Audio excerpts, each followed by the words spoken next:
Hello students, welcome back once again for a new topic today. Students, last time हम लोगों ने अपना chapter why do we fall ill काफ़ी ज़्यादा study कर लिया था।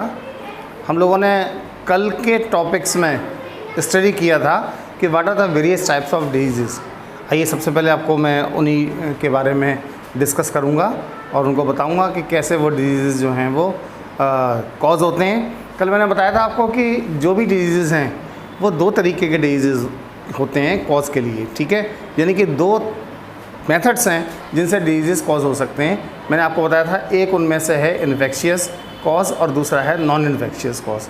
नॉन इन्फेक्शियस कॉज वो कॉजेज़ हैं जो किसी इन्फेक्शन के द्वारा, जो माइक्रो ऑर्गेनिज्म के द्वारा नहीं फैलते हैं, लेकिन इन्फेक्शियस कॉजेज़ वो होते हैं जो किसी बैक्टीरिया, वायरस, फंजाई, प्रोटोजोवन या किसी और ऑर्गेनिज्म के द्वारा ट्रांसमिट होते हैं, फैलते हैं। ऐसे डिजीज़ के कॉज को हम इन्फेक्शियस कॉजेज़ के नाम से जानते हैं, ठीक है।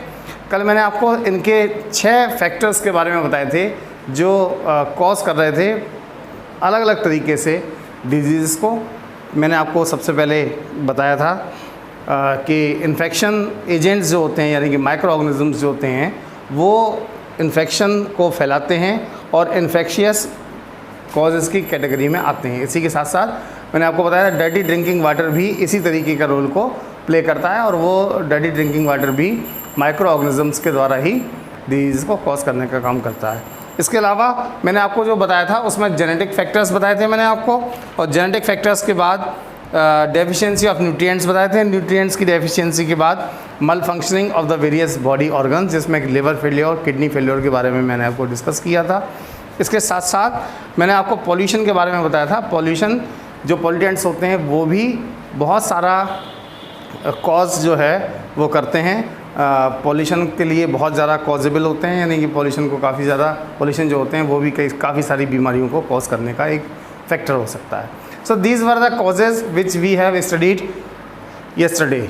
लेकिन आज हम एक नए टॉपिक के साथ आए हैं, that is type of disease. और इस टाइप ऑफ डिजीज़ में आज हम लोग डिफरेंट तरीके के डिजीज़ के बारे में पढ़ेंगे और जानेंगे कैसे ये डिफरेंट डिजीज़ हमारे शरीर में आते हैं और कैसे ये बीमारियों को कॉज करते हैं। So students, I would like to share a particular screen to you. एक स्क्रीन शेयर कर रहा हूँ, फुल पेज पर स्क्रीन शेयर कर रहा हूँ जिससे आप इजीली स्टडी उसको कर सकें।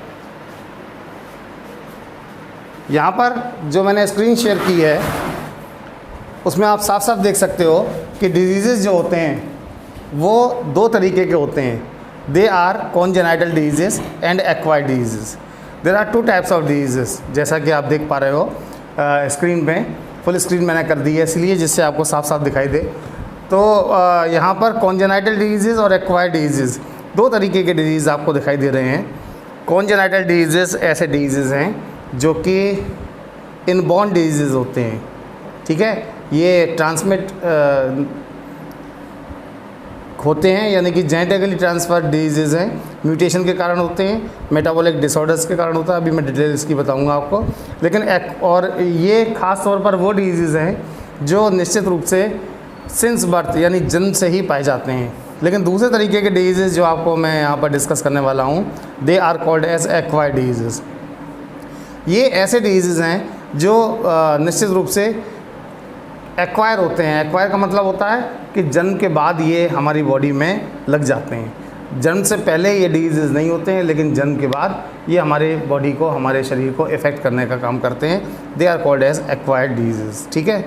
अब इन एक्वायर्ड डिजीज़ की काफ़ी कैटेगरीज़ हैं, एक एक करके हम इनको बताएंगे आपको। जैसा कि आप स्क्रीन पर देख पा रहे हो, acquired diseases are divided into 2 parts, that is communicable diseases जिनको इन्फेक्शियस डिजीज़ भी कहा गया है, और दूसरे हैं नॉन कम्युनिकेबल डिजीज़ जिनको हमने नॉन इन्फेक्शियस डिजीज़ के नाम से भी जाना है। तो there are 2 types of diseases, they are communicable diseases और नॉन कम्युनिकेबल डिजीज़, ठीक है। कम्युनिकेबल डिजीज़ के बारे में अगर हम स्टडी करें तो ये ऐसे डिजीज़ हैं जो इन्फेक्शंस फैलने के कारण होते हैं, यानी इन्फेक्शन एजेंट्स के द्वारा ये लगते हैं। लेकिन नॉन कम्युनिकेबल डिजीज़ ऐसे होते हैं जिनमें कोई इन्फेक्शियस डिजीज़ नहीं होते हैं, ऐसे डिजीज़ नहीं होते हैं जो कि किसी इन्फेक्शन के कारण फैलते हों। यहाँ पर अगर हम कम्युनिकेबल डिजीज़ की बात कर रहे हैं तो कम्युनिकेबल डिजीज़ में दो तरीके के डिजीज़ हैं, कॉन्टेजियस डिजीज़ जो कि डायरेक्ट ट्रांसमिशन से होते हैं। डायरेक्ट ट्रांसमिशन क्या होता है अभी मैं आपको बताता हूँ कि डायरेक्ट ट्रांसमिशन और इनडायरेक्ट ट्रांसमिशन में अंतर क्या है। ऐसा ट्रांसमिशन जो किसी बॉडी के किसी दो पर्सन्स के फिज़िकल कांटेक्ट के द्वारा होता है, that is called as direct transmission. For example यदि हम किसी से हाथ मिलाएं, किसी को टच करें तो ये डायरेक्ट ट्रांसमिशन होगा। लेकिन कुछ होते हैं non direct transmission, indirect transmission, जैसे कि अगर कोई छींक रहा है तो उसकी जो ड्रॉपलेट्स हैं डिजीज़ कैरिंग वो हमारे तक पहुंच गई, तो ये इनडायरेक्ट ट्रांसमिशन का एक एग्जांपल है। ठीक है, तो ये दो तरीके के ट्रांसमिशन हैं, एक डायरेक्ट ट्रांसमिशन कम्युनिकेबल डिजीज़ का और एक इनडायरेक्ट ट्रांसमिशन। ठीक है, अगर हम नॉन कम्युनिकेबल डिजीज़ की बात करें, इन्फेक्शियस नॉन इन्फेक्शियस डिजीज़ की बात करें, तो ये ऐसे डिजीज़ हैं जिनमें कोई भी इन्फेक्शन नहीं होता है, they do not contain any infection agents, कोई भी इन्फेक्शन एजेंट वहाँ पर नहीं पाया जाता है। और क्योंकि यहाँ पर इन्फेक्शन एजेंट्स नहीं पाए जाते हैं, इसलिए ये डिजीज़ जो हैं वो पूरी तरीके से ऐसे डिजीज़ हैं जिनमें जो अपने आप होते हैं, कैसे होते हैं, क्या क्या इनके टाइप्स होते हैं, एक बार हम लोग डिस्कस करेंगे।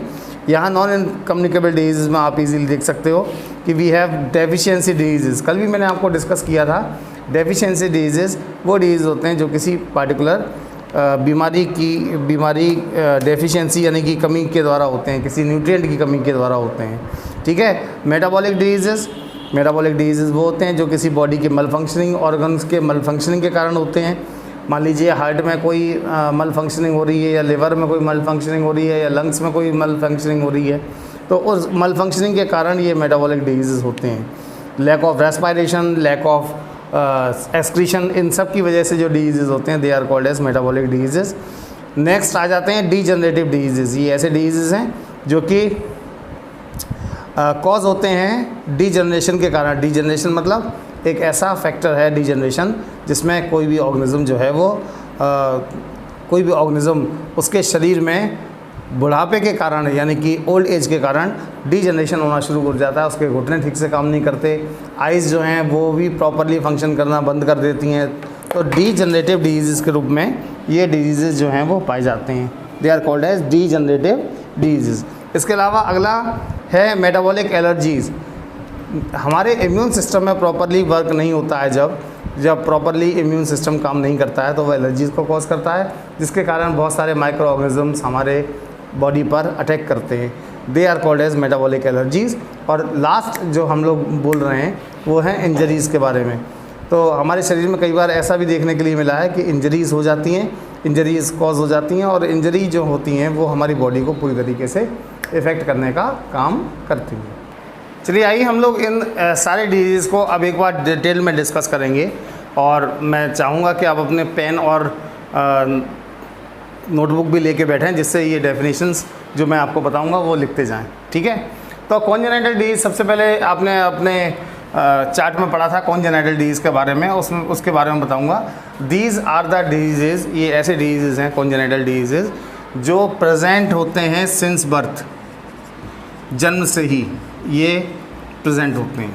ठीक है, यानी कि ये हमारे जन्म से ही ये डिजीज़ जो हैं वो कैरी ऑन होते हैं, एक जनरेशन से दूसरी जनरेशन में ये ट्रांसमिट होते हैं। ट्रांसमिट क्यों होते हैं? ड्यू टू म्यूटेशन के कारण क्रोमोसोम में चेंजेस होते हैं, म्यूटेशन होते हैं, और उस म्यूटेशन के कारण ये डिजीज़ जो हैं वो लग सकते हैं। इसके साथ साथ यहाँ पर इनका जो मेन कॉज है वो मेटाबॉलिक डिसऑर्डर भी है। They are also cause due to the metabolic disorders. Metabolic disorders के कारण भी ये कॉन्जेनिटल डिजीज़ जो हैं वो हो सकते हैं। कई बार आपने देखा होगा कि कई सारे ऐसे बच्चे भी पैदा होते हैं जिनके हाथ या पैर टेढ़े मेढ़े होते हैं पहले से ही, जन्म से ही। तो that is a factor of metabolic disorder. ये मेटाबॉलिक डिसऑर्डर के कारण होता है। तो कॉन्जेनिटल डिजीज़ क्या हुए? Basically these are the diseases which are caused since birth, which are produce since birth. ठीक है, ये ऐसे डिजीज़ हैं जो सिंस बर्थ प्रेजेंट होते हैं बॉडी में ऑर्गेनिजम्स की। ठीक है, और ये होते क्यों हैं? Because due to the mutation और मेटाबॉलिक डिसऑर्डर, और जैसा कि मैंने आपको बताया था कि हेरिडिटी डिजीज़ होते हैं, वो भी इसी कैटेगरी में आएंगे, कॉन्जेनाइटल डिजीज़ की कैटेगरी में। ठीक है, तो जन्म से पहले के जो डिजीज़ कॉज किए जाते हैं, कॉज होते हैं, they are considered as congenital diseases. ठीक है, इसके बाद में बेटा हम आते हैं बात आती है हमारी एक्वायर्ड डिजीज़ की। एक्वायर्ड डिजीज़ जो होते हैं वो हमारे पास ऐसे डिजीज़ होते हैं, they are acquired after birth, जन्म के बाद, बर्थ के बाद जो है ये हमको एक्वायर करते हैं, इसलिए इसका नाम क्या दिया गया है? Acquired diseases. ठीक है, ये जैसा कि मैंने आपको बताया था, they are of two type, एक है इन्फेक्शियस डिजीज़ और दूसरे होते हैं नॉन इन्फेक्शियस डिजीज़। ठीक है, इन्फेक्शियस डिजीज जितने भी होते हैं they are called upon by the germs मतलब माइक्रो ऑर्गेनिजम्स, ये माइक्रो ऑर्गेनिजम्स के द्वारा फैलते हैं। ठीक है, they are basically the infections from the micro organisms के द्वारा ये इन्फेक्शियस डिजीज़ जो हैं वो फैलने का काम करते हैं। ये डिजीज़ ट्रांसमिट होते हैं from by the micro organisms के द्वारा। ठीक है, तो माइक्रो ऑर्गेनिजम्स के द्वारा ये डिजीज़ जो है वो फैलने का काम करते हैं। इसके साथ साथ यहाँ पर कई तरीके के माइक्रो ऑर्गेनिजम्स होते हैं जो इन डिजीज़ को फैलाते हैं, और ये जो डिजीज़ होते हैं वो basically bacteria, virus, fungi, protozoan के द्वारा फैलते हैं। ठीक है, क्योंकि हम लोगों को डिस्कस करना है बेटा सारा एक एक पॉइंट को, जिससे हम लोग सारे MCQs को सॉल्व कर सकें, इसलिए हम बहुत अब तह तक जाके पढ़ाएंगे आपको, और ये कोशिश करेंगे कि एक भी सिंगल लाइन भी बचे ना जो हम आपको ना बता पाएँ। अगर कुछ रह जाता है तो आपकी ये ड्यूटी है कि वो डाउट सेशन में आप क्लियर कर सकें। ठीक है, सो स्टूडेंट्स, हम लोग बात कर रहे थे अभी एक्वायर्ड डिजीज़ की। एक्वायर्ड डिजीज़ में मैंने आपको दो तरीके की डिजीज़ बताए, इन्फेक्शियस डिजीज़ और नॉन इन्फेक्शियस डिजीज़। तो इन्फेक्शियस डिजीज़ में हम लोग सबसे पहले बात कर रहे थे माइक्रो ऑर्गेनिजम्स के होने वाले डिजीज़ की। उसमें मैंने आपको सबसे पहले बताया वायरस से होने वाले डिजीज़। वायरस से बहुत सारे डिजीज़ जो हैं वो कॉज होते हैं, बहुत सारे एग्जांपल्स आपको बताएं। रेबीज़ वायरस जो होता है वो कॉज करता है, रेबीज़ डिजीज़ को जो नॉर्मली डॉग के या किसी रैबिड एनिमल के काटने के कारण होता है। एड्स डिजीज़ जो है वो भी वायरल डिजीज़ है। इसके साथ साथ बहुत सारे वायरसेस हैं, रोटा वायरस वगैरह हैं जो डायरिया को कॉज करते हैं। ये सारे डिजीज़ जो हैं वो वायरस से के द्वारा कॉज होते हैं। बैक्टीरियल डिजीज़ की अगर हम बात करें तो बहुत सारे डिजीज़ बैक्टीरिया के द्वारा भी होते हैं। ट्यूबरक्लोसिस इनमें सबसे कॉमन है। ट्यूबरक्लोसिस, माइकोबैक्टीरियम ट्यूबरक्लोसिस नाम का एक बैक्टीरिया होता है, उसके द्वारा फैलता है। इसके साथ साथ डायरिया है और आपका कॉलरा है, विवरियो कॉलरी नाम का एक बैक्टीरिया होता है कॉमा शेप, उसके द्वारा फैलता है। और एंथ्रेक्स है, प्लेग है, ये सारे के सारे डिजीज़ जो हैं वो बैक्टीरियल डिजीज़ की कैटेगरी में आते हैं। फंगल डिजीज़ की कैटेगरी में जो डिजीज़ आते हैं वो रिंगवॉर्म, दाद जिसको बोलते हैं, स्किन इन्फेक्शंस हैं, ये सब फंगल इन्फेक्शंस को कॉज करते हैं हमारे शरीर में। कई बार जब हम प्रॉपरली कोई इंडिविजुअल प्रॉपरली हाइजीन के साथ नहीं रहता है तो फंगल डिजीज़ होने की संभावना रहती है उसमें। इसके साथ साथ बहुत सारे प्रोटोजोआ के द्वारा डिजीज़ फैलते हैं। अमीबा नाम का एक प्रोटोजोआ, एक सेल का ऑर्गेनिज्म जो है वो कॉज करता है अमीबिक डिसेंट्री को, यानी कि एक ऐसा डिजीज़ है जो कि सीधे डायरिया को कॉज करता है, डिसेंट्री हो जाती है उससे, लेकिन कॉज किससे होता है? प्रोटोजोआ से, जिसका नाम है अमीबा। इसके साथ साथ स्लीपिंग सिकनेस नाम का एक डिजीज़ होता है ट्रिप्नोसोमा के द्वारा। ठीक है, ट्रिप्नोसोमा एक ऐसा माइक्रो ऑर्गेनिज्म है, एक ऐसा प्रोटोजोन है जो स्लीपिंग सिकनेस को कॉज करता है। इसके साथ साथ कुछ वॉर्म्स के द्वारा भी डिजीज़ होते हैं, जैसे फाइलेरिया है, टीनियासिस है ना, एलिफेंटियासिस है। ये सारे डिजीज़ जो हैं हाथी पाँव जिसको कहते हैं, ये हाथी पाँव एलिफेंटियासिस एक पर्टिकुलर माइक्रो ऑर्गेनिज्म के द्वारा, एक वॉर्म के द्वारा होता है।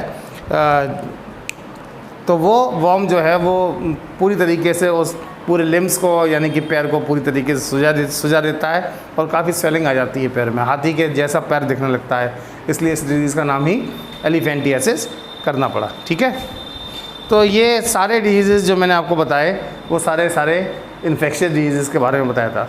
अब हम बात करेंगे अगर नॉन इन्फेक्शियस डिजीज़ की, तो नॉन इन्फेक्शियस डिजीज़ में हमारे पास जो सबसे पहला डिजीज़ था वो था डेफिशिएंसी डिजीज़। आइए उनको भी एक बार डिस्कस कर लेते हैं, नॉन इन्फेक्शियस डिजीज़ को,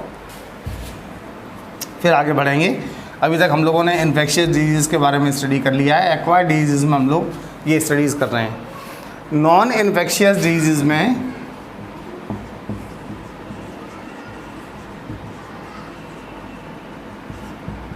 हम लोग स्टडी कर रहे हैं ये सारे पॉइंट्स को, एक एक करके उन पॉइंट्स को स्टडी करेंगे। सबसे पहले नॉन इन्फेक्शियस डिजीज़ में पहला डिजीज़ जो हमको स्टडी करना है that will be called as deficiency diseases. कल भी इसके बारे में बताया था मैंने, ज़्यादा डिस्कस नहीं करूँगा इसके बारे में। डेफिशिएंसी डिजीज़ जो हैं वो सबसे पहले सेकंड नंबर पे यहाँ पर बात आती है मेटाबॉलिक डिसऑर्डर्स की और फिर डिजेनरेटिव डिजीज़ की। Metabolic diseases, then comes the degenerative diseases,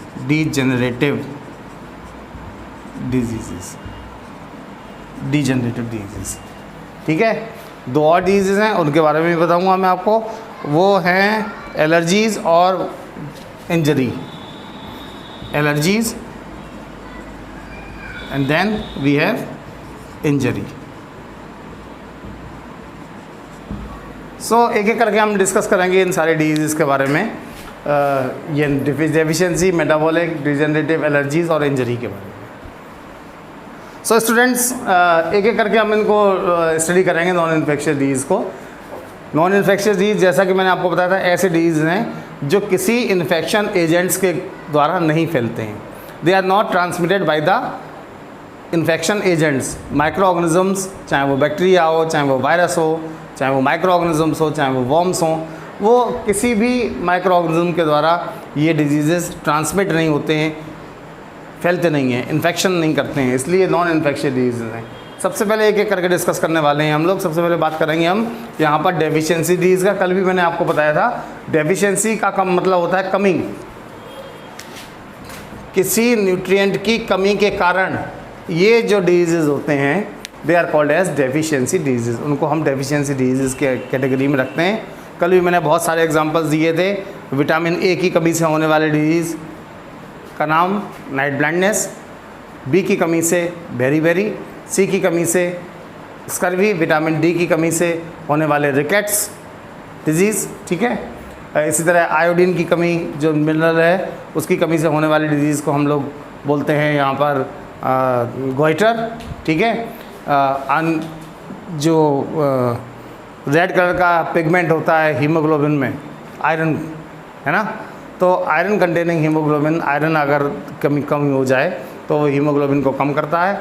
blood में आरबीसीज की कमी हो जाती है और एक डिजीज़ हो जाता है जिसको हम कहते हैं, क्या कहते हैं उस डिजीज़ को क्या कहते हैं, आपको पता है? बताइए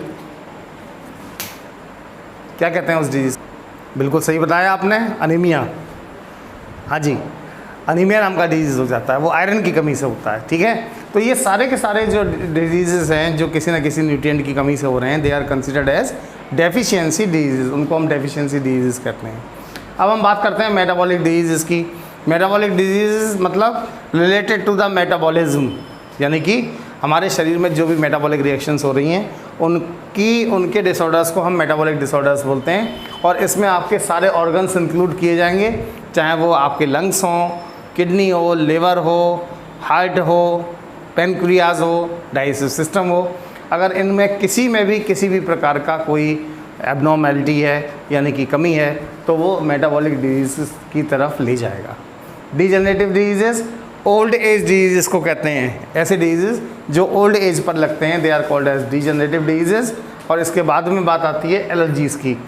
एलर्जीज़ के बारे में थोड़ा डिटेल में बताऊंगा क्योंकि इसके बारे में हम लोगों ने अभी तक बात नहीं की है। एलर्जीज़ जो होती हैं शरीर में, आपने देखा होगा कई बार ऐसा होता है कि थोड़ा सा भी मौसम चेंज होता है तो कुछ लोग छींकने लगते हैं, खांसने लगते हैं, या फिर उनके शरीर पर चकत्ते बन जाते हैं, उनकी स्किन में इन्फेक्शंस होने लगते हैं। ये इसलिए होता है क्योंकि उनमें इम्यूनिटी की कमी होती है। This disease allergy is directly related to the immunity of the body. अगर शरीर की इम्यूनिटी ठीक है तो हम वेरियस इन्फेक्शन से फाइट कर सकते हैं। अब क्योंकि हमारे पास इम्यूनिटी की कमी है इसलिए वो एलर्जीज़ के रूप में साइन और सिम्टम्स को छोड़ते हैं, यानी कि वो एलर्जीज़ को कॉज करते हैं। ठीक है, तो allergies are basically the degradation of the immune system of the body. क्यों होते हैं? इम्यून सिस्टम जब वीक हो जाता है तब ये एलर्जीज़ कॉज होती हैं। ठीक है, शरीर में इंजरीज हो जाएं तो भी हमारी बॉडी इफेक्टेड होता है। कई बार हमने देखा है कि किसी व्यक्ति का हाथ कट गया, किसी का पैर कट गया, तो वो प्रॉपरली ही और she is not leading a healthy life. ठीक है, तो इंजरी भी एक डिजीज़ की तरफ हमको ले जाती है। तो इस तरीके से हमने देखा कि कैसे हम इन्फेक्शियस और नॉन इन्फेक्शियस डिजीज़ को स्टडी कर सकते हैं। तो स्टूडेंट्स, आज हम लोगों ने टाइप्स ऑफ डिजीज़ में बहुत सारे डिजीज़ के बारे में स्टडी किया और आई होप कि आप लोगों को ये सारी डिजीज़ समझ में आए होंगे। Thank you everyone.